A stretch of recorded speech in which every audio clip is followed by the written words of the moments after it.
Now, socialite Vera Sidika and her husband Brown Mauzo are expecting their first child.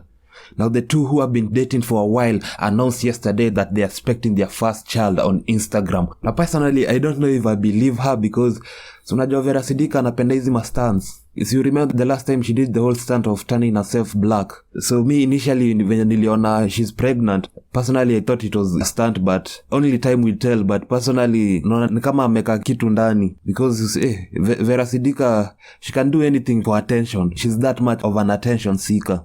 But yesterday she announced that she's pregnant on Instagram, and she dropped a video which was like the reveal of the pregnancy. And I'm going to play the video right now. And guys, remember to follow me on Instagram at jomamore.ke. Subscribe to my channel, subscribe, and like my videos.